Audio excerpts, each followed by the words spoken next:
جب واپس آیا تو اکیلا نہیں آیا بلکہ اپنے پورے خاندان کو ساتھ میں لے کر آیا اور بابا فرید الدین گنجے شکر کی والدہ کے دست حق پرست پر کلمہ پڑھ کر پورا کا پورا گھرانہ اسلام کے دائرے میں داخل ہو گیا اور ہمیشہ کے لیے اس نے چوری سے توبہ کر دی. یہ والدہ ماجدہ میں بابا فرید الدین گنجے شکر رضی اللہ تعالیٰ ایسی عابدہ ساجدہ اور ایسی اللہ کی ولیہ تھی. جب مائیں ایسی ہوتی ہیں، جب مائیں ایسی متقی پرہیزگار ہوتی ہیں، جب مائیں ولایت کے درجے پر فائز ہوتی ہیں، جب مائیں نیک اور پارسا ہوتی ہیں، جب مائیں گناہوں سے بچنے والی ہوتی ہیں، جب مائیں نیکیاں کرنے والی ہوتی ہیں تو پھر اولاد بابا فرید الدین گنجے شکر جیسی پیدا ہوتی ہے، تو پھر اولاد نظام الدین اولیاء جیسی پیدا ہوتی ہے، تو پھر اولاد خواجہ قطب الدین بختیار کاکی جیسی پیدا ہوتی ہے.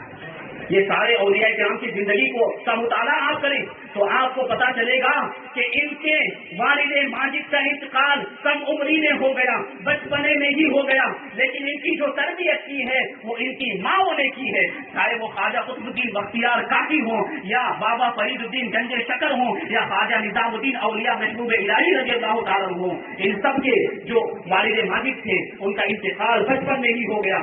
آگے کی تربیت ان کی ماؤں نے کی ہے اور یہ مقام و مرتبہ ان کو ملا ہے ان کی ماں کی تربیت کے صدقے میں ملا ہے اور ان کی ماں کے پرہیزگاری اور تقویٰ کے صدقے میں ملا ہے. تو یہ شان ہے حضرت بابا فرید الدین گنجے شکر رضی اللہ تعالیٰ عنہ کی والدہ ماجدہ. اب دیکھیں آپ بابا فرید الدین گنجے شکر کا مقام و مرتبہ کیسا.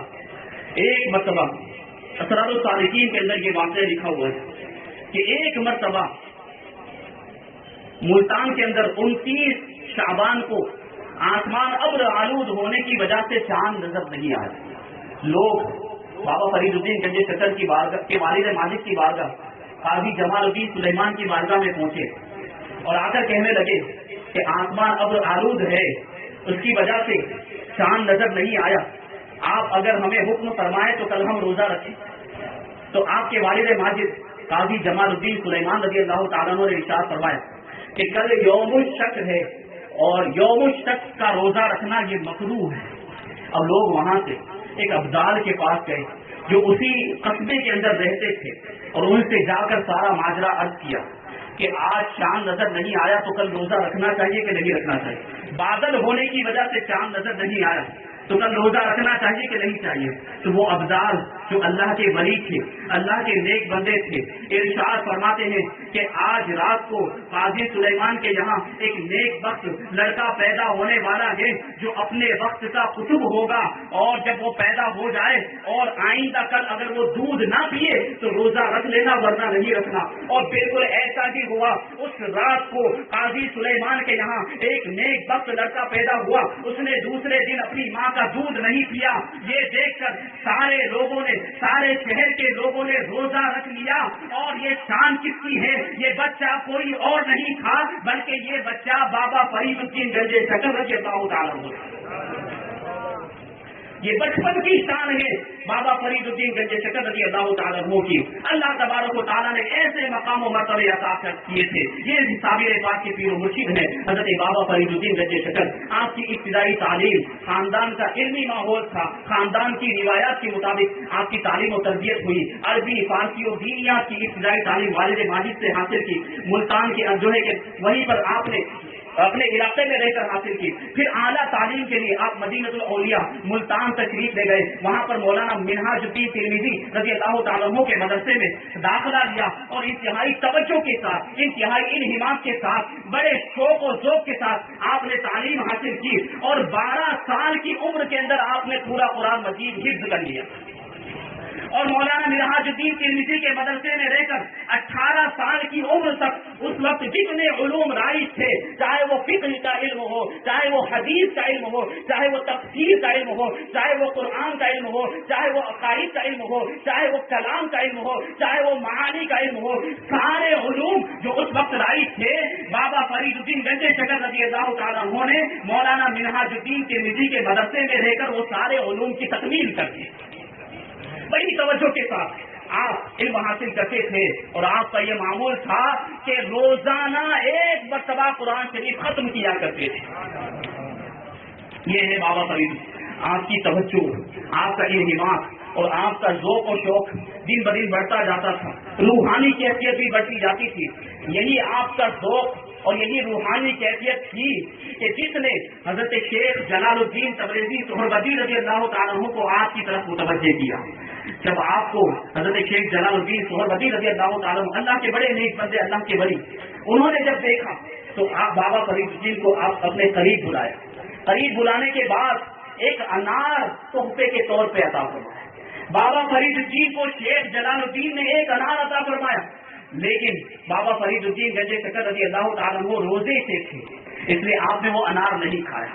وہاں پر جو دوسرے درویش موجود تھے وہ سب مل کر اس انار کو کھا گئے اور اس کا چھلکا پھینک دیا۔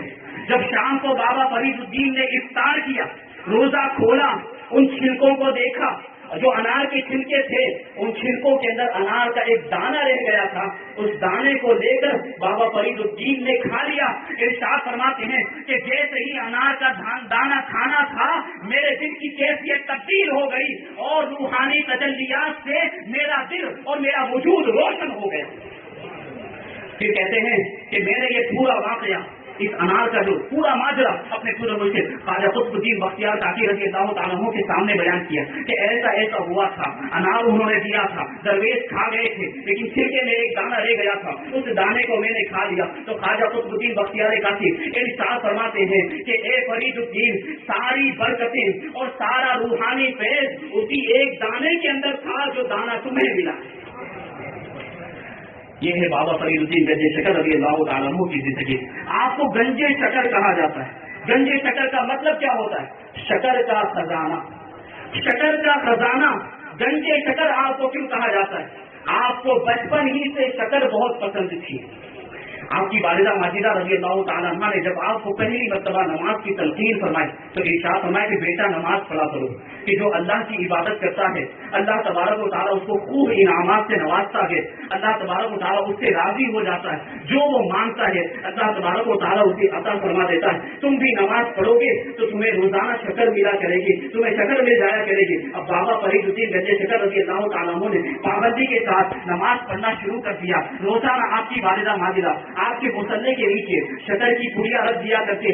جب بابا فرید الدین گنج شکر رضی اللہ تعالیٰ عنہ نماز سے فارغ ہوتے، مصلہ اٹھاتے تو مصلے کے نیچے شکر کی پڑیاں ملتی اور اسے پا کر آپ بہت خوش ہو جایا کرتے تھے کہ میری مراد پوری ہو گئی، میں نے نماز ادا کی تو اللہ تبارک و تعالیٰ نے انعام کے طور پر مجھے یہ شکر کی پڑیاں عطا فرمائی ہے۔ اسی طریقے سے سلسلہ چلتا رہا، آپ نمازیں ادا کرتے رہے، نمازوں کی پابندی کرتے رہے، لیکن ایک مرتبہ ایسا ہوا کہ آپ کی والدہ ماجدہ گھر کی مصروفیات کی وجہ سے، مصروف ہونے کی وجہ سے، مشغول ہونے کی وجہ سے وہ شکر کی پڑیاں رکھنا بھول گئی۔ لیکن آپ اس کے بعد جب آپ کو یاد آیا تو بہت زیادہ پریشان کہ آج میں پڑیاں رکھنا بھول گئی ہوں، آج جب فرید نماز پڑھ کے فارغ ہوں گے اور انہیں شکر کی پڑیاں نہیں ملے گی تو پتہ نہیں ان کا رد عمل کیا ہوگا، پتہ نہیں ان کی دل کی کیفیت کیا ہوگی، پتہ نہیں وہ کیا سوچیں گے۔ فوراً آپ جو ہے کہ بابا فرید الدین کے پاس پہنچتی ہیں اور وہ بابا فرید الدین رضی اللہ تعالیٰ عنہ نماز سے فارغ ہوتے تو آپ کی والدہ ماجدہ آپ سے پوچھتی ہیں کہ بیٹا آج شکر ملی کہ نہیں ملی؟ تو بابا فرید الدین عرض کرتے ہیں کہ جی ہاں، کیوں نہیں ملی؟ شکر تو مجھے روزانہ ہر نماز کے بعد مل جایا کرتی ہے۔ آج کی والدہ ماجدہ سمجھ جاتی ہے کہ آج تو میں نے شکر کی پڑیاں نہیں رکھی ہے، لیکن یہ شکر کی پڑیاں کا انتظام خود اللہ تبارک و تعالیٰ نے اپنی قدرت سے فرما دیا ہے۔ آپ کی آنکھیں اشک بار ہو گئی اور خدا کا شکر ادا کیا اس نعمت پر کہ اللہ تبارک و تعالیٰ نے اس شکر کا انتظام اپنی قدرت سے فرمایا، غیبی طور پر فرمایا۔ تو یہ شان ہے اللہ کے نیک بندوں کی، اسی وجہ سے آپ کو گنج شکر کہا جاتا ہے۔ اور گنج شکر کی دوسری بہت سی وجوہات بھی بیان کی گئی۔ ایک وجہ یہ بیان کی گئی کہ جب بابا فرید الدین گنج شکر رضی اللہ تعالیٰ عنہ کے ریاضت و مجاہدہ کے ایام چل رہے تھے تو ایک ساتھ میں سلسلہ وار کبھی 80 فاقے ہو جاتے تھے، 80 دن تک کبھی کچھ کھانے کو نہیں ملتا تھا۔ ایک مرتبہ ایسا ہی ہوا کہ 80 دن سے آپ نے کھانا نہیں کھایا تھا، جو آپ کا نفس تھا وہ الجو پکار رہا، ہائے بھوک اندر سے آوازیں آ رہی تھی۔ بابا فرید الدین گنج شکر رضی اللہ تعالیٰ عنہ نے نفس کو بہلانے کے لیے چند سنگریزے اٹھائے، چند چھوٹے پتھر کے ٹکڑے اٹھائے، کنکر اٹھائے اور منہ میں رکھ لیے۔ جیسے ہی منہ میں رکھے اللہ تبارک و تعالیٰ کی قدرت دیکھیں کہ وہ سنگ ریزے پتھر کے ٹکڑے شکر کی گولیوں میں تبدیل ہو گئے. جو بھی ٹکڑا اٹھا کر آپ اپنے منہ میں رکھتے تھے وہ شکر میں تبدیل ہو جایا کرتا تھا. اسی وجہ سے آپ کو گنجے شکر کہا جاتا ہے. اور ایک وجہ یہ بھی بیان کی جاتی ہے کہ ایک مرتبہ آپ گزر رہے تھے کہ آپ نے سوداگروں کا ایک قافلہ دیکھا, وہ اونٹوں پر شکر کو لاد کر لے جا رہے تھے. آپ نے ان قافلے والوں سے, سوداگروں سے, تاجروں سے پوچھا کہ یہ اونٹوں پر کیا لاد کر لے جا رہے ہو, یہ اونٹوں پر کیا چیز ہے؟ تو ان میں سے ایک سوداگر نے جھوٹ بولا. اس نے کہا کہ ان اونٹوں پر نمک ہے, ان اونٹوں پر نمک ہے. بابا فرید الدین گنجے شکر نے ارشاد فرمایا کہ تم کہہ رہے ہو تو پھر نمک ہی ہوگا. اولیاء کرام کے الفاظ کی تاثیر دیکھیں. بابا فرید الدین نے ارشاد فرما دیا تم کہہ رہے ہو تو نمک ہی ہوگا. لے جا رہے تھے وہ شکر, لیکن بابا فرید الدین نے ارشاد فرمایا کہ تم کہہ رہے ہو تو نمک ہی ہوگا. اونٹوں پر جتنی بھی شکر تھی وہ ساری کی ساری شکر نمک میں تبدیل ہو گئی. جب یہ قافلہ اپنی منزل مقصود تک پہنچا, سامان کو کھول کر دیکھا تو ان کی حیرت کی انتہا نہیں رہی کہ جو شکر لے کر آئے تھے وہ شکر ساری نمک میں تبدیل ہو چکی تھی. اب انہیں پچھتاوا ہوا کہ ہم نے جھوٹ بولا تھا, یہ ہمارے جھوٹ کی شامت ہے, یہ ہمارے جھوٹ کا نتیجہ ہے. فوراً واپس ہوئے, بابا فرید الدین کی بارگاہ میں پہنچے, معافی مانگنے لگے کہ اے بابا فرید الدین ہمیں معاف کر دیجیے, ہم نے جھوٹ کہا تھا, اونٹوں پر شکر تھی, نمک نہیں تھا. تو بابا فرید الدین پھر ارشاد فرماتے ہیں کہ تم کہہ رہے ہو تو شکر ہی ہوگی. پھر دوبارہ جا کر چیک کیا تو جو شکر نمک ہو چکی تھی وہ دوبارہ شکر میں تبدیل ہو گئی. اسی وجہ سے آپ کو گنجے شکر کہا جاتا ہے. آپ نے ملتان میں رہ کر تعلیم حاصل کی, عالم دین بنے, جو بھی مروجہ علوم تھے وہ سارے علوم کی تکمیل آپ نے ملتان کے اندر کی. آپ کا معمول یہ تھا کہ آپ ملتان کی مسجد میں جاتے اور وہاں پر سبق یاد کیا کرتے تھے. کتابوں کا جو بھی سبق استاد نے دیا ہوتا وہ سبق مسجد میں بیٹھ کر یاد کیا کرتے تھے. ایک مرتبہ اسی طریقے سے آپ کتاب کے مطالعے میں مشغول تھے کہ اچانک ایک عجیب سی خوشبو محسوس ہوئی. اچانک ایک خوشگوار احساس نے آپ کو متوجہ کر دیا. آپ نے فوراً نگاہ اٹھا کر دیکھی تو ایک نورانی اور روشن چہرے کی زیارت سے آپ کی آنکھیں ٹھنڈی ہونے لگی. اور وہ کوئی اور نہیں تھے بلکہ خواجہ قطب الدین بختیار کاشی رضی اللہ تعالیٰ عنہ تھے, جو تحیۃ المسجد کی نماز ادا کرنے کے لیے اسی مسجد میں آئے ہوئے تھے جس مسجد میں بابا فرید الدین گنجے شکر رضی اللہ تعالیٰ عنہ اپنی کتابوں کا مطالعہ کیا کرتے تھے, سبق یاد کیا کرتے تھے. جیسے ہی خواجہ قطب الدین بختیار کاشی رضی اللہ تعالیٰ عنہ کو دیکھا, بے ساختہ احترام اور ادب کے طور پر کھڑے ہو گئے اور قریب جا کر دو زانو بیٹھ گئے. جب حضرت خواجہ قطب الدین بختیار کاشی رضی اللہ تعالیٰ عنہ نماز سے فارغ ہوئے تو حضرت بابا فرید الدین گنجے شکر رضی اللہ تعالیٰ عنہ کی طرف متوجہ ہو کر ارشاد فرماتے ہیں کہ بیٹا کیا پڑھ رہے ہو؟ بابا فرید الدین عرض کرتے ہیں کہ فقہ کی کتاب النافع ہے. تو حضرت قطب الدین بختیار کاشی نے ارشاد فرمایا کیا تمہیں معلوم ہے کہ اس میں نفع ہے, کیا یہ نفع دے گی؟ تو آپ عرض کرتے ہیں کہ اگر آپ کی نظر عنایت ہو گئی تو ضرور نفع دے گی. بابا حضرت خواجہ قطب الدین بختیار کاشی رضی اللہ تعالیٰ عنہ کو یہ بات اتنی پسند آئی کہ آپ بہت خوش ہوئے اور بابا فرید الدین گنجے شکر کو اپنے مریدوں میں شامل کر دیا. اب حضرت خواجہ قطب الدین بختیار کاشی ملتان سے واپس دہلی جانے لگے تو بابا فرید الدین گنجے شکر بھی آپ کے پیچھے پیچھے چلنے لگے. تو خواجہ قطب الدین بختیار کاشی رضی اللہ تعالیٰ عنہ نے ارشاد فرمایا کہ ابھی تم یہیں پر رہو اور خوب علم دین حاصل کرو, خوب دین کی تعلیم حاصل کرو کہ بے علم ظاہر شیطان کا مسخرہ ہوتا ہے کہ جو بغیر علم کی عبادت کرتا ہے شیطان اس کو جیسے چاہے ویسے بہکا دیا کرتا ہے اور شیطان اسے جیسے چاہے ویسے گمراہ کر دیا کرتا ہے. اس لیے اگر تم بلند و بالا مقام و مرتبہ چاہتے ہو تو پہلے دین کا خوب علم حاصل کرو. پیر و مرشد کی یہ نصیحت تھی. اس نصیحت پر بابا فرید الدین گنجے شکر رضی اللہ تعالیٰ عنہ کس طریقے سے عمل کرتے ہیں کہ مختلف ممالک کا آپ نے سفر کیا, سیر و سیاحت کی, علم حاصل کرنے کے لیے بغداد شریف گئے, بخارا گئے, گئے, کندھار گئے, حرمین شریفین گئے, ملک شام گئے, بدخشاں گئے, چشت گئے اور بہت سے مقامات پر گئے. وہاں جا کر آپ نے علم حاصل کیا. جب سارے علوم کی تکمیل ہو گئی تب اس کے بعد حضرت بابا فرید الدین گنجے شکر رضی اللہ تعالیٰ عنہ اپنے پیر و مرشد خواجہ قطب الدین بختیار کاشی رضی اللہ تعالیٰ عنہ کی بارگاہ میں دہلی پہنچے. جیسے ہی خواجہ حضرت بابا فرید الدین گنجے شکر حضرت قطب الدین بختیار کاشی رضی اللہ تعالیٰ عنہ کی بارگاہ میں پہنچے فوراً فوراً آپ کے پیر و مرشد نے آپ کو گلے سے لگایا اور خلافت و اجازت سے نواز دیا، ریاضت و مجاہدہ کا حکم دیا۔ اب بابا فرید الدین گنج شکر رضی اللہ تعالیٰ عنہ دہلی ہی میں ایک چھوٹے سے مکان کے اندر ریاضت و مجاہدہ کے اندر مشغول ہو گئے۔ اس وقت آپ کے دادا پیر یعنی حضرت خواجہ قطب الدین بختیار کاکی رضی اللہ تعالیٰ عنہ کے پیر و مرشد کوئی اور نہیں بلکہ سلطان الہند عطائے رسول خواجہ غریب نواز وحید الدین چشتی رضی اللہ تعالیٰ عنہ ایک مرتبہ دہلی تشریف لائے تو حضرت بابا فرید الدین گنج شکر نے غریب نواز کی بارگاہ میں پہنچ کر بھی فیوز و برکات حاصل کیے۔ کس طریقے سے فیوز و برکات حاصل کیے؟ غریب نواز رضی اللہ تعالیٰ عنہ جب دہلی تشریف لائے تو اس وقت کا جو بادشاہ تھا سلطان شمس الدین التمش، جب اس کو پتا چلا کہ غریب نواز دہلی آئے ہیں تو پورے جاہ و جلال کے ساتھ پورے لشکر کے ساتھ وہ غریب نواز کی بارگاہ میں پہنچا۔ پورا شہر آپ کی قدم بوسی کے لیے اور دست بوسی کے لیے سمندر کی طرح امٹ پڑا، سب غریب نواز کی بارگاہ میں پہنچ گئے۔ جب سب لوگ چلے گئے تو خواجہ غریب نواز رضی اللہ تعالیٰ عنہ نے حضرت خواجہ قطب الدین بختیار رضی اللہ تعالیٰ عنہ سے پوچھا کہ تم نے اپنے ایک مرید کے بارے میں بتایا تھا جس کا نام فرید الدین ہے، وہ کہاں ہے؟ وہ نظر نہیں آتا۔ تو حضرت خواجہ قطب الدین بختیار کاکی عرض کرتے ہیں کہ وہ عبادت اور ریاضت میں مشغول ہے اس لیے نہیں آیا۔ خواجہ غریب نواز ارشاد فرماتے ہیں کہ اگر وہ نہیں آیا ہے تو ہم اس کے پاس چلتے ہیں۔ خواجہ قطب الدین بختیار کاکی عرض کرتے ہیں کہ حضور خود کیوں تکلیف فرماتے ہیں، آپ کیوں تکلیف لے جا رہے ہیں، انہیں کو یہاں بلا لیا جاتا ہے۔ تو خواجہ غریب نواز کہتے ہیں کہ نہیں، ہم اس کی ملاقات کے لیے جائیں گے۔ اب خواجہ غریب نواز رضی اللہ تعالیٰ عنہ اور خواجہ قطب الدین بختیار کاکی اس حجرے میں پہنچتے ہیں جس حجرے میں حضرت بابا فرید الدین گنج شکر عبادت اور ریاضت کے اندر مشغول تھے۔ آپ عبادت اور ریاضت کے اندر مشغول تھے کہ اچانک ایک مشغول گل خوشبو آپ کو محسوس ہوتی، گھبرا کر آپ نگاہ اوپر اٹھاتے ہیں تو کیا دیکھتے ہیں کہ آپ کے پیر و مرشد حضرت خواجہ قطب الدین بختیار کاکی موجود ہیں اور ارشاد فرما رہے ہیں کہ فرید الدین تم اپنے مقدر پر آج قربان ہو جاؤ، اپنے مقدر پر آج تم جتنا ناز کرو اتنا کم ہے کہ خود سلطان الہند تمہاری ملاقات کے لیے تشریف لائے۔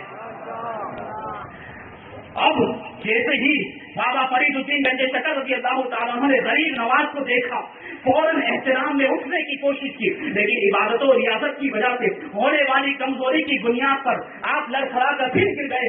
آپ نے پھر اٹھنے کی کوشش کی لیکن اٹھنے کی طاقت نہیں تھی تو آپ کی آنکھوں سے آنسو جاری ہو گئے۔ جب یہ منظر غریب نواز رضی اللہ تعالیٰ عنہ نے دیکھا تو آپ کے دائیں بازو کو خواجہ غریب نواز رضی اللہ تعالیٰ عنہ نے پکڑا اور آپ کے بائیں بازو کو حضرت خواجہ قطب الدین رضی اللہ تعالیٰ عنہ نے پکڑ کر دونوں نے اس طریقے سے اٹھایا اور غریب نواز رضی اللہ تعالیٰ عنہ نے تھوڑا سا آگے کرتے ہوئے اللہ کی بارگاہ میں دعا کی کہ اے اللہ تبارک و تعالیٰ، اے رب العالمین، فرید کو تیری بارگاہ میں پیش کرتے ہیں، فرید کو اپنی بارگاہ میں قبول فرما دے۔ اتنا عرض کرنا تھا کہ غیب سے آواز آئی، فرید کو قبول کیا، فرید کو قبول کیا۔ فرید عشق اور وحید دہر ہے کہ اس کے زمانے میں اس کے جیسا کوئی نہیں ہوگا۔ اس کے بعد سلطان الہند عطائے رسول خواجہ غریب نواز رضی اللہ تعالیٰ عنہ نے حضرت بابا فرید الدین گنج شکر رضی اللہ تعالیٰ عنہ کو اسم اعظم سکھایا اور اپنے سینے سے لگایا۔ بابا فرید الدین ارشاد فرماتے ہیں کہ ایسا محسوس ہوا کہ پورا جسم آگ کے شعلوں کی لپٹ میں آ گیا ہو، لیکن آہستہ آہستہ وہ تپش، وہ گرمی شبنم کی طرح ٹھنڈی ہو گئی اور نگاہوں کے سامنے سے کئی حجابات اور کئی پردے اٹھ گئے اور کئی سالوں کی محنت و مشقت، تعلیم و تربیت اور ریاضت و مجاہدہ سے جو دولت عرفان حاصل نہیں ہوئی تھی وہ غریب نواز کی ایک نگاہ کرم سے حاصل ہو۔ یہ ہے بابا فرید الدین گنج شکر جو پیر و مرشد ہیں صابر پاک رضی اللہ تعالیٰ عنہ۔ صابر پاک رضی اللہ تعالیٰ عنہ بابا فرید الدین گنج شکر رضی اللہ تعالیٰ عنہ کی بارگاہ میں حاضر ہوئے۔ آپ نے صابر پاک کی تعلیم و تربیت پر خوب توجہ کی اور 3 سال کے مختصر سے عرصے میں صابر پاک رضی اللہ تعالیٰ عنہ نے سارے علوم و فنون کی تکمیل کر لی۔ سارے علوم و فنون جو اس وقت رائج تھے 3 سال کی قلیل مدت کے اندر آپ نے سب کی تکمیل کر لی۔ بابا فرید الدین خود ارشاد فرماتے ہیں کہ صابر نے 3 سال کے عرصے میں اتنے علوم حاصل کر لیے ہیں کہ دوسرا کوئی اگر اس نے علوم کو حاصل کرنا چاہے تو 15 سال میں بھی حاصل نہیں کر سکتا۔ یہ شان تھی صابر پاک رضی اللہ تعالیٰ عنہ کی۔ اب اس کے بعد کے واقعات آپ جانتے ہیں 12 سال تک جو کھانا نہیں کھایا تھا، لنگر تقسیم کرنے کا حکم صابر پاک رضی اللہ تعالیٰ عنہ کو آپ کے پیر و مرشد مامو جان بابا فرید الدین گنج شکر رضی اللہ تعالیٰ عنہ نے دیا تھا۔ اس کے بعد آپ کی تکمیل کے لیے، سلوک کے منازل طے کرانے کے لیے اجازت و خلافت کی ضرورت تھی اور نعمتیں اور برکتیں عطا کرنے کی ضرورت تھی۔ ایک مرتبہ رمضان کے دنوں میں، رمضان کی راتوں کے اندر حضرت بابا فرید الدین گنج شکر رضی اللہ تعالیٰ عنہ تہجد کی نماز پڑھنے کے لیے اٹھے۔ تہجد کی نماز پڑھنے کے بعد آپ لیٹے آرام فرمانے لگے تو آپ کو نیند آ گئی، آپ کی آنکھ لگ گئی۔ ارشاد فرماتے ہیں کہ میری جیسے ہی آنکھ لگی تو میں کیا دیکھتا ہوں کہ میں ایک عظیم الشان محفل کے اندر موجود ہوں، چاروں طرف نور ہی نور ہے، ایک نورانی محفل ہے، اور اس نورانی محفل کے اندر جو ہے کہ میں اپنے پیر و مرشد حضرت خواجہ قطب الدین بختیار کاکی رضی اللہ تعالیٰ عنہ کے ساتھ موجود ہوں۔ اب کیا ہوتا ہے کہ ہم نے دیکھا کہ حضور نبی کریم صلی اللہ علیہ وسلم بھی اسی مجلس کے اندر تشریف فرما گئے۔ میرے پیر و مرشد خواجہ قطب الدین بختیار کاکی رضی اللہ تعالیٰ عنہ نے مجھے حکم دیا کہ صابر کو اللہ کے رسول کی بارگاہ میں پیش کرو۔ حکم کی تعمیل کرتے ہوئے میں نے فوراً صابر کو اللہ کے رسول صلی اللہ علیہ وسلم کی بارگاہ میں پیش کیا۔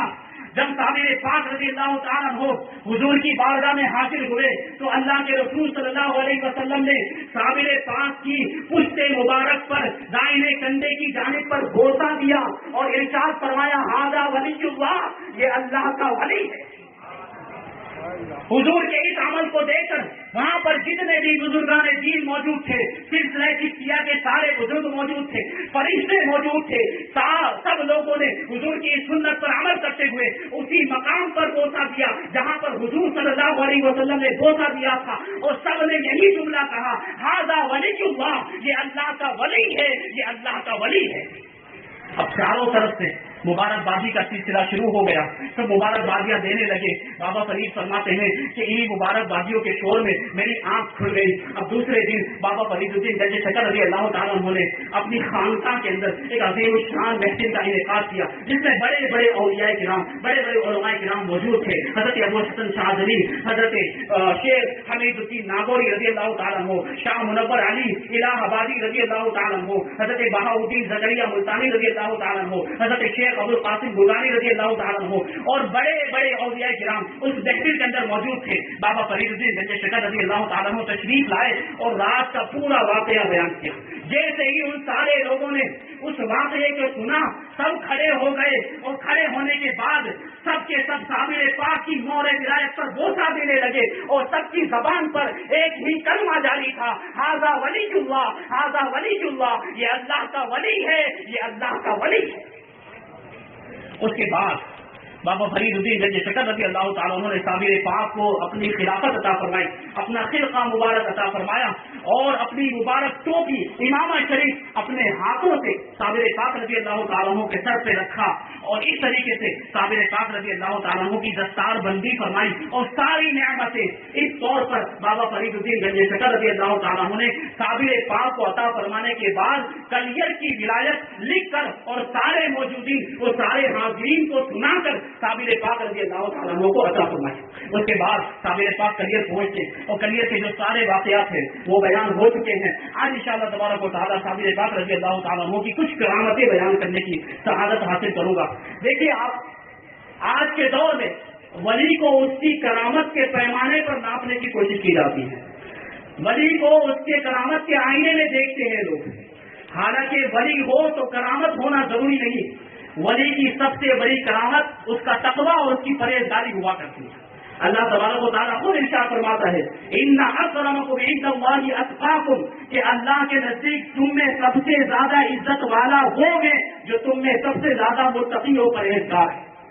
تو ولی کا تقویٰ، ولی کی استقامت، ولی کی پرہیزگاری، ولی کی عبادت، اس کی ریاضت و مجاہدہ، یہی اس کی سب سے بڑی کرامت ہوا کرتی ہے۔ صابر پاک رضی اللہ تعالیٰ عنہ کی جلالی کیفیت کی وجہ سے، جلالی حالت کی وجہ سے آپ کے قریب جانے کی کوئی کوشش نہیں کرتا تھا، آپ کے قریب کوئی جا نہیں پاتا تھا۔ صرف خواجہ شمس الدین ترک پانی پتی رضی اللہ تعالیٰ عنہ ایک واحد مرید اور خلیفہ ہیں صابر پاک کے، جو آپ کی خدمت میں رہا کرتے تھے۔ تو ساری کرامتوں کا تعلق حضرت خواجہ شمس الدین پانی پتی رضی اللہ تعالیٰ عنہ سے ہے، آپ ہی نے یہ ساری کرامتیں بیان کی ہیں۔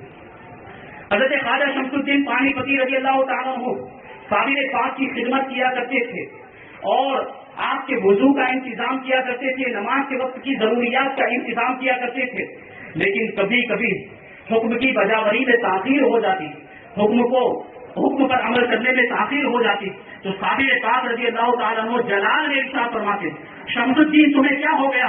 کیا تم لنگڑے ہو گئے ہو کہ تمہیں تاخیر ہو رہی؟ اب یہ ولی کی زبان سے نکلے ہوئے الفاظ، صابر پاک رضی اللہ تعالیٰ عنہ کی زبان سے جیسے ہی یہ الفاظ نکلتے خواجہ شمس الدین لنگڑے ہو جایا کرتے تھے۔ پھر کبھی کبھی جلالی کیفیت میں، استغراق کے عالم میں، جذب و شکر کے عالم میں آپ ارشاد فرما دیا کرتے تھے کہ شمس الدین تو اندھا ہو گیا ہے، تو اندھا ہو جائے۔ جیسے ہی یہ کلمات، یہ الفاظ صابر پاک کی زبان سے نکلتے تھے خواجہ شمس الدین کی آنکھوں کی روشنی چلی جاتی تھی، لیکن جب صابر پاک رضی اللہ تعالیٰ عنہ کی وہ کیفیت، وجدانی کیفیت ختم ہوتی، استغراقی کیفیت ختم ہوتی، جذب کا عالم ختم ہوتا تو آپ خواجہ شمس الدین کو دیکھتے کہ وہ لنگڑے ہو گئے ہیں، ان کی آنکھوں کی روشنی چلی گئی، تو پھر اللہ کی بارگاہ میں ہاتھ اٹھا کر دعا کرتے کہ اے میرے پروردگار، میرا ایک ہی تو شمس ہے، میرا ایک ہی تو مرید و خلیفہ ہے، اسے اچھا کر دے۔ جیسے ہی صابر پاک اللہ کی بارگاہ میں دعا کرتے حضرت خواجہ شمس الدین فوراً تندرست ہو جایا کرتے تھے، اور یہ واقعہ کئی مرتبہ پیش آیا ہے، کئی مرتبہ یہ چیز جو ہے کہ حضرت خواجہ شمس الدین رضی اللہ تعالیٰ عنہ کے ساتھ ہوئی۔ ایک مرتبہ کا واقعہ بیان کرتے کہ شیخ نذیر الدین ابن ایاز الدین نام کے ایک شخص جو سلطان المشائخ خواجہ نظام الدین اولیاء محبوب الہی رضی اللہ تعالیٰ عنہ کے خلیفہ حضرت عثمان رضی اللہ تعالیٰ عنہ کے مریدوں میں سے تھے، ان کی بارات کلیئر کے ارد گرد سے گزر رہی تھی۔ اب بارات کے اندر شور شرابہ بہت ہو رہا تھا، اس میں نقارے بھی بج رہے تھے، ان نقاروں کی آواز کی وجہ سے صابر پاک رضی اللہ تعالیٰ عنہ کی استغراقی کیفیت میں خلل واقع ہو گیا۔ صابر پاک نے خواجہ شمس الدین کو بلایا، ارشاد فرمایا کہ یہ شور و غل کیسا ہے؟ حضرت خواجہ شمس الدین عرض کرتے ہیں کہ حضور یہ نقاروں کی آواز سے معلوم ہوتا ہے کہ کوئی بارات ہے جو یہاں سے گزر رہی ہے۔ صابر پاک جلال میں آ گئے، ارشاد فرماتے ہیں کہ شمس الدین فوراً تم ایک پیالہ لو اور بارات کے راستے کا تصور کرتے ہوئے اس پیالے کو الٹا کر دو تاکہ پوری بارات مقید ہو جائے، پوری بارات قید ہو جائے، انہیں کوئی راستہ نہ ملے، اور منع کرنے کے باوجود اس طرف آنے کا خمیازہ وہ بھگت لے۔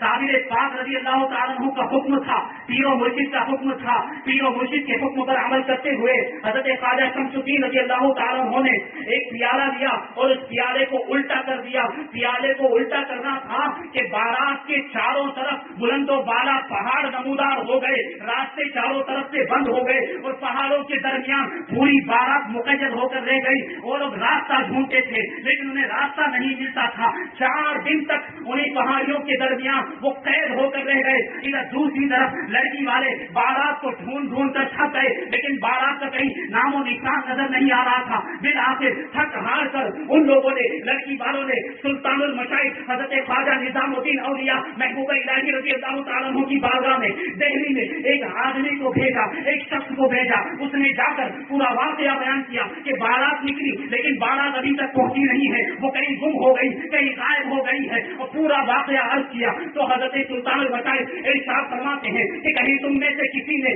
کلیئر سے گزرتے ہوئے کوئی گستاخی یا بے ادبی تو نہیں کی ہے؟ پھر آپ نے اپنے کشف باطن سے سارے حالات کو معلوم کر لیا کہ کیا کیا وہاں پر ہوا ہے۔ سلطان المشائخ حضرت محبوب الہی کو پتا چل گیا کہ کس طریقے سے ان کے نقاروں کی آواز کی وجہ سے حضرت صابر پاک رضی اللہ تعالیٰ عنہ کی روحانی کیفیت میں خلل واقع ہوا اور ان کے ذریعے سے بے ادبی اور گستاخی واقع ہو گئی ہے۔ یہ بات آپ کو معلوم ہو گئی تو آپ نے فوراً اپنے پیر بھائی حضرت علی احمد صابر چنری رضی اللہ تعالیٰ عنہ کو ایک خط لکھا، اور جس میں بارات والوں کی طرف سے معافی کی درخواست موجود تھی۔ وہ خط محمد افضل افضال کے ذریعے سے حضرت خواجہ شمس الدین رضی اللہ تعالیٰ عنہ کے نام بھیجا۔ خواجہ شمس الدین رضی اللہ تعالیٰ عنہ نے جب اس خط کو دیکھا جس میں معذرت نامہ تھا سلطان المشائخ کی طرف سے، حضرت محبوب الہی کی طرف سے وہ خط آیا تھا، تو تو وہ خط آپ نے اپنے پیر و مرشد حضرت صابر پاک رضی اللہ تعالیٰ عنہ کے سامنے پڑھ کے سنایا کہ اس طریقے سے اس خط کے اندر معذرت مانگی گئی، معافی مانگی گئی ہے۔ صابر پاک رضی اللہ تعالیٰ عنہ نے جیسے ہی اس خط کو سنا، خواجہ شمس الدین کو حکم دیا کہ اس دیالے کو سیدھا کر دو۔ حضرت خواجہ شمس الدین رضی اللہ تعالیٰ عنہ نے جیسے ہی اس دیالے کو سیدھا کیا، جو بلند و بالا پہاڑ نمودار ہوئے تھے وہ سارے پہاڑ غائب ہو گئے اور اس بارات کو راستہ مل گیا۔ یہ شان تھی صابر پاک رضی اللہ تعالیٰ عنہ کے جلال کی۔ اس کے بعد سلطان المشائخ حضرت خواجہ نظام الدین اولیاء محبوب الہی رضی اللہ تعالیٰ عنہ نے چاروں طرف اعلان کروا دیا کہ کوئی بھی کلیئر سے گزرتے وقت کوئی گستاخی اور بے ادبی نہ کرے، اگر کرے گا تو بڑی آفت میں مبتلا ہوگا اور اسے کوئی پناہ دینے والا نہیں ہوگا۔ یہ سلطان المشائخ نے اعلان کیا۔ دوسری طرف حضرت خواجہ شمس الدین پانی پتی رضی اللہ تعالیٰ عنہ نے ایک خط اپنے پیر و مرشد کی کیفیت کے تعلق سے حضرت سلطان المشائخ کو لکھا۔ اس میں لکھا تھا کہ آپ تو جانتے ہیں کہ حضرت صابر پاک رضی اللہ تعالیٰ عنہ ہمیشہ دن کے 8 پہر میں استغراق کی کیفیت میں رہتے ہیں، جذب و شکر کے عالم میں رہتے ہیں۔ صرف ایک پہر آپ کو افاقہ ہوتا ہے، صرف ایک پہر ہوش میں آتے ہیں، اور وہ بھی میری تعلیم کے لیے وقف کر رکھا ہے۔ جب ہوش میں آتے ہیں تو میری تعلیم و تربیت کرتے ہیں، باقی کے 7 پہر جذب کی کیفیت میں رہتے ہیں، استغراق کے عالم میں رہتے ہیں۔ اور کبھی کبھی ایسے واقعات نمودار ہو جاتے ہیں کہ مجھے بھی خوف ہونے لگتا ہے کہ کبھی آپ کی زبان مبارک سے کوئی ایسی بات نہ نکل جائے کہ جس سے قیامت تک آپ کے غضب کی آنکھ ٹھنڈی نہ ہو سکے۔ آپ تو جانتے ہیں کہ کلیئر کو کس طریقے سے جو ہے کہ خاص کر دیا ہے۔ حضرت صابر پاک رضی اللہ تعالیٰ عنہ کی نگاہ جلال نے کلیئر کو کس طریقے سے جلا کر راکھ کر دیا ہے، اور یہ واقعہ قیامت تک یاد کیا جائے گا۔ اس واقعے کو قیامت تک کوئی بھول نہیں سکتا۔ اللہ تبارک و تعالی ہم سب پر کرم فرمائے۔ یہ خط حضرت خواجہ شمس الدین رضی اللہ تعالیٰ عنہ نے حضرت سلطان المشائخ خواجہ نظام الدین اولیاء رضی اللہ تعالیٰ عنہ کو لکھا تھا۔ اسی طرح کا ایک واقعہ ہے، لاہور کا ایک راجا تھا جس کا نام راجا رنجیت سنگھ تھا۔ وہ اپنے لشکر کو لے کر ایک مرتبہ کلیئر کے آس پاس آیا اور کلیئر کے ارد گرد اس کے سپاہیوں نے لوٹ مار شروع کر دی۔ جیسے ہی انہوں نے لوٹ مار شروع کی، سارے کے سارے اندھے ہو گئے، سب کی نگاہوں کی روشنی چلی گئی۔ اب وہ لوگ حیران و پریشان کہ ایک ساتھ میں سب کے سب نابینا کیسے ہو گئے۔ جب توجہ دی تو پتا چلا کہ ہم کلیئر کے ارد گرد موجود ہیں اور یہ صابر پاک کا تصرف ہے، ان کی کرامت ہے، یہ ان کا کشف باطن ہے جس کی وجہ سے ہماری نگاہوں کی روشنی چلی گئی۔ فوراً صابر پاک کی بارگاہ میں پہنچتے ہیں، معافی مانگتے ہیں کہ ہم سے غلطی ہوئی۔ صابر پاک معاف کرتے ہیں تو سب کی روشنی واپس آ جاتی ہے۔ یہ ہے کرامت۔ ایک اور کرامت عرض کر کے اپنی بات کو ختم کر دوں گا۔ مرزا محمد اختر خان، یہ صابر پاک رضی اللہ تعالیٰ عنہ کے چاہنے والے، بیان کرتے ہیں کہ مجھے صابر پاک رضی اللہ تعالیٰ عنہ سے بے انتہا عقیدت تھی۔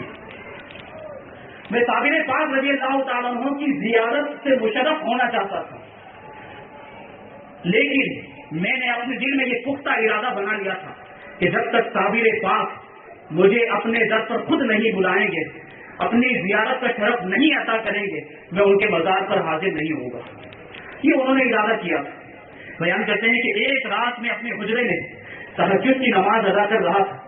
میرے حجرے کے اندر، میرے کمرے میں سخت اندھیرا تھا، سخت تاریکی تھی۔ اچانک ایک ایسی چمک پھیل گئی کہ میں گھبرا گیا اور میرے بدن پر تسبیح طاری ہو گئی، اور پھر ایک عجیب سی خوشبو مجھے محسوس ہوئی اور میں نے ایک نورانی شخص کو دیکھا۔ ان نورانی شخص نے مجھ سے ارشاد فرمایا کہ اے محمد اختر خان، تم ہماری ولایت میں قناعت کے ساتھ زندگی بسر کر رہے ہو اور ہمیں سلام کرنے کے لیے نہیں آتے، ہمیں اس سے بہت تکلیف ہوتی ہے۔ جیسے ہی اس نورانی شخص نے یہ جملہ ارشاد فرمایا، مرزا اختر خان کہتے ہیں کہ میں بے ہوش ہو گیا، اور صبح فجر کی نماز سے پہلے جب مجھے ہوش آیا تو مجھے پتا چل گیا کہ وہ نورانی شخص کوئی اور نہیں تھے بلکہ علی احمد صابر کنگری رضی اللہ تعالیٰ عنہ تھے. فوراً ان کے مزار پر حاضری کی اور ان کے آنے کی وجہ سے جو خوشبو پھیل گئی تھی کئی دنوں تک اس خوشبو سے میرا حجرہ مہکتا رہا. کئی دنوں تک میرے حجرے سے وہ خوشبو آتی رہی اور میرا بیٹا کئی دنوں سے بیمار تھا اور اس نورانی شخصیت کی برکت سے اللہ تبارک و تعالیٰ نے میرے بیٹے کو شفائے کلی عطا فرما دی. اب جب بھی مجھے کوئی مشکل پیش آتی تھی تو میں صابر پاک کی روح کی طرف توجہ کرتا. صابر پاک مجھے اپنا دیدار عطا فرماتے تو میری مشکل دور ہو جایا کرتی تھی. یہ شان ہے, یہ تصرف ہے صابر پاک رضی اللہ تعالیٰ عنہ. کوئی دل سے مانگے تو یہ اللہ کے ولی عطا فرماتے ہیں. کوئی خلوص والا اگر التجا کرے تو اس کی حاجتیں پوری ہوتی ہوئی نظر آتی ہیں. صابر پاک رضی اللہ تعالیٰ عنہ کے مزار کے تعلق سے میں نے عرض کیا تھا کہ کئی سینکڑوں سالوں تک آپ کے مزار تک کوئی پہنچ نہیں سکتا تھا. جلال کی وجہ سے کوئی قریب نہیں جا سکتا تھا. سب سے پہلے کوئی اگر پہنچے ہیں تو آپ کے خاندان کے بزرگ, آپ کے سلسلے کے بزرگ حضرت شیخ عبد القدوس گنگوہی رضی اللہ تعالیٰ عنہ. یہ واقعہ میں نے عرض کیا تھا کہ آپ کے پیر و مرشد شیخ عبد الحق رضی اللہ تعالیٰ عنہ کے مزار پر آپ جھاڑو دیا کرتے تھے. اسی درمیان میں کوئی شخص دروازے سے گزرتا ہے اور یہ کہتا ہوا گزرتا ہے کہ عبد القدوس کبھی ہمارے مزار پر بھی جھاڑو دیا کرو, کبھی ہمارے مزار کی بھی صفائی کیا کرو. انہوں نے مڑ کر دیکھا تو وہ شخصیت وہ جا چکے تھے, ان کو پہچان نہیں سکے. جب اس رات کو سوئے تو آپ کے پیر و مرشد شیخ عبد الحق رضی اللہ تعالیٰ عنہ نے ارشاد فرمایا کہ وہ شخص جو یہ کہہ کر گزرے تھے وہ کوئی اور نہیں تھے بلکہ علی احمد صابر کنگری رضی اللہ تعالیٰ عنہ تھے. اس کے بعد شیخ عبد القدوس گنگوہی رضی اللہ تعالیٰ عنہ اپنے مریدین کو لے کر, اپنے چاہنے والوں کو لے کر کلیر پہنچتے ہیں اور رجال الغیب آ کر وہاں پر مزار شریف کی نشاندہی کرتے کہ مزار کے نشانات مٹ گئے تھے, وہاں پر درخت اگ گئے تھے اور ساری مٹی برابر ہو گئی تھی. لیکن رجال الغیب آ کر وہاں پہ مزار کی نشاندہی کر جاتے ہیں کہ صابر پاک کا مزار یہاں پر موجود. اب عبد القدوس رضی اللہ تعالیٰ عنہ سب سے پہلا عرس وہاں پر منعقد کرتے ہیں. آپ کو معلوم صابر پاک رضی اللہ تعالیٰ عنہ کا سب سے پہلا عرس کب ہوا ہے؟ 13 ربیع الاول ہجری 944 میں سب سے پہلا عرس منایا گیا صابر پاک. آج سے تقریباً 497 سال پہلے سب سے پہلا عرس حضرت شیخ عبد القدوس گنگوہی رضی اللہ تعالیٰ عنہ نے صابر پاک کا منایا. اب وہاں پر مزار کی تعمیر شروع ہوئی. اس وقت جو بادشاہ تھا وہ ابراہیم لودھی تھا. ابراہیم لودھی نے جب صابر پاک رضی اللہ تعالیٰ عنہ کے بارے میں سنا تو شیخ عبد القدوس رضی اللہ تعالیٰ عنہ کو خط لکھا کہ میں آپ کی بارگاہ میں حاضر ہونا چاہتا ہوں, آپ کے حلقہ ارادت میں شامل ہونا چاہتا ہوں اور صابر پاک کی مزار کی تعمیر کروانا چاہتا ہوں. آپ نے اجازت دی. ابراہیم لودھی آپ کے بارگاہ میں پہنچتا ہے, آپ کے حلقہ ارادت میں شامل ہو جاتا ہے, مریدوں میں شامل ہو جاتا ہے اور خوب مال و دولت صابر پاک کے مزار کی تعمیر کے لیے حضرت شیخ عبد القدوس گنگوہی رضی اللہ تعالیٰ عنہ کے قدموں میں لا کر رکھے. اب مزار کی تعمیر ہوتی ہے اور مزار کی تعمیر مکمل ہو جاتی. اس کے بعد اس کا سلسلہ لوگوں کے آنے جانے کا سلسلہ شروع ہو جاتا ہے. لوگ آتے ہیں فیوز و برکات حاصل کرتے ہیں اور اپنے گھروں کو واپس آ جاتے ہیں. ہمایوں کا دور آتا ہے. ہمایوں بادشاہ جو مغل بادشاہوں میں سے گزرا ہے, وہ اس بادشاہ کا جب دور آیا اس نے صابر پاک رضی اللہ تعالیٰ عنہ کے تعلق سے جب سنا تو وہ کلیر پہنچتا ہے اور کلیر میں اس وقت تک صابر پاک رضی اللہ تعالیٰ عنہ کے مزار پر کوئی گنبد نہیں تھا. وہ جو ہے کہ زیبائش کا انتظام کرتا ہے, سجاوٹ کا انتظام کرتا ہے, ڈیزائن وغیرہ خوبصورت بنا دیتا ہے مزار پاک کی. اور صابر پاک کے مزار پر گنبد بھی یہ ہمایوں نے ہی تعمیر کروایا ہے, ہمایوں بادشاہ نے تعمیر کروایا ہے. اس کے بعد سے یہ سلسلہ جاری ہو گیا. یہ صابر پاک رضی اللہ تعالیٰ عنہ کی زندگی, ہمیں صابر پاک رضی اللہ تعالیٰ عنہ کی زندگی سے سبق حاصل کرنا چاہیے کہ کیسے پوری زندگی صابر پاک رضی اللہ تعالیٰ عنہ نے شریعت کی پابندی کی, شریعت سے سرے منہ انحراف پسند نہیں فرمایا, نمازوں کی پابندی کی, پوری زندگی ایک نماز نہیں چھوڑی, گناہوں سے بچتے رہے, نیکیاں کرتے رہے اور اپنے مریدوں کو, اپنے چاہنے والوں کو یہ سبق دے گئے کہ اگر کامیابی چاہتے ہو تو کامیابی اسلام پر عمل کرنے دیں گے، اگر کامرانی چاہتے ہو تو کامرانی شریعت پر عمل کرنے دیں گے۔ یہ سبق ہمیں صابر پاک رضی اللہ تعالیٰ عنہ کی زندگی سے ملتا ہے۔ یہ میں عرض کرتا رہتا ہوں کہ آج جو ہمیں ذلت و رسوائی کا سامنا ہے اس کی سب سے بڑی وجہ یہ ہے کہ ہم اسلام سے دور ہوتے ہوئے جا رہے ہیں، ہم اسلام سے غافل ہوتے ہوئے جا رہے ہیں، ہم اپنے رب سے غافل ہوتے جا رہے ہیں، ہم گناہوں میں ملوث ہو گئے، ہم نیکیوں سے دور ہوتے جا رہے ہیں، ہم رسول اللہ کی ذات سے دور ہوتے جا رہے ہیں۔ رسول اللہ صلی اللہ علیہ وسلم کی ذات ہمارے لیے برکت کی حیثیت رکھتی ہے۔ جب تک ہم اللہ کے رسول صلی اللہ علیہ وسلم کی ذات سے جڑے رہیں گے ہمارا کوئی بال بھی باندھا نہیں کر سکتا ہے۔ اس کی مثال میں اکثر میں کہا کرتا ہوں کہ پرانے زمانے کے اندر چکی تھی جو پتھر کے دو پٹ ہوا کرتے تھے، اس میں آپ نے دیکھا ہوگا کہ بیچ میں ایک لکڑی ہوا کرتی تھی، اس پہ دوسرے پٹ کو رکھ دیا جاتا اور اوپر سے دانے گیہوں کے یا چاول کے ڈالے جاتے، پھر اس کو ایسے گھمایا جاتا تھا تو آپ نے دیکھا ہوگا کہ جو بھی دانے دونوں پٹ کے درمیان آتے تھے وہ پس کر آٹا بن جایا کرتے تھے، لیکن کچھ دانے ایسے ہوتے تھے جو بیچ کی لکڑی جسے قطب کہا جاتا ہے اس لکڑی سے چمٹ جایا کرتے تھے، اسے چپک جایا کرتے تھے، وہ دانے پسنے سے بچ جایا کرتے، وہ آٹا بننے سے بچ جایا کرتے تھے۔ میرا تمثیل کہنا چاہتا ہوں کہ اللہ کے رسول صلی اللہ علیہ وسلم کی ذات ہمارے لیے اس لکڑی کی حیثیت رکھتی ہے۔ جب تک ہم حضور کی ذات سے وابستہ رہیں گے دنیا کی کوئی بھی چکی، دنیا کے ظلم و ستم کی چکی اپنے دونوں پٹوں کے درمیان ہمیں پھینک نہیں سکتی ہے، دنیا کی کوئی بھی طاقت ہمارا بال باندھا نہیں کر سکتی ہے۔ ضرورت اس بات کی ہے کہ اللہ کے رسول سے تعلق مضبوط کیا جائے، اللہ کے رسول کی ذات سے ہمیں وابستگی پیدا کرنی چاہیے۔ اگر ہم کامیابی چاہتے ہیں، اپنا کھویا ہوا وقار واپس چاہتے ہیں، کھوئی ہوئی عزت واپس چاہتے ہیں تو رسول اللہ کی سنتوں پر عمل کرنا ہوگا، رسول اللہ کی شریعت پر عمل کرنا ہوگا، رسول اللہ کے لائے ہوئے اسلام پر عمل کرنا ہوگا، گناہوں کو چھوڑنا ہوگا، نیکیاں کرنی ہوگی، نمازوں کی پابندی کرنی پڑے گی، تب جا کے ہمیں ہمارا کھویا ہوا وقار اور کھوئی ہوئی عزت ملے گی۔ اللہ تبارک و تعالیٰ کی بارگاہ میں دعا ہے کہ جو کچھ بھی بیان ہوا اس پر ہمیں آپ کو ہم سب کو عمل کرنے کی توفیق عطا فرمائے۔ صابر پاک رضی اللہ تعالیٰ عنہ اور سارے اولیاء کرام کے نقش قدم پر چلنے کی توفیق عطا فرمائے، سارے بزرگان دین سے محبت کرنے کی توفیق عطا فرمائے، ہمیں بھی محبت کرنے کی توفیق عطا فرمائے اور ہماری نسلوں کے تینوں میں بھی اولیاء کرام کی محبت پیدا کرنے کی توفیق عطا فرمائے کہ یہ اولیاء کرام کی محبت ہی ہے جو ایمان کی مضبوطی کا سبب بنتی ہے، اور اللہ تبارک و تعالیٰ ہمارے ایمان کی بھی حفاظت فرمائے اور ہمارے نسلوں کے ایمان کی بھی حفاظت فرمائے۔ وما علینا الا البلاغ والسلام علیکم۔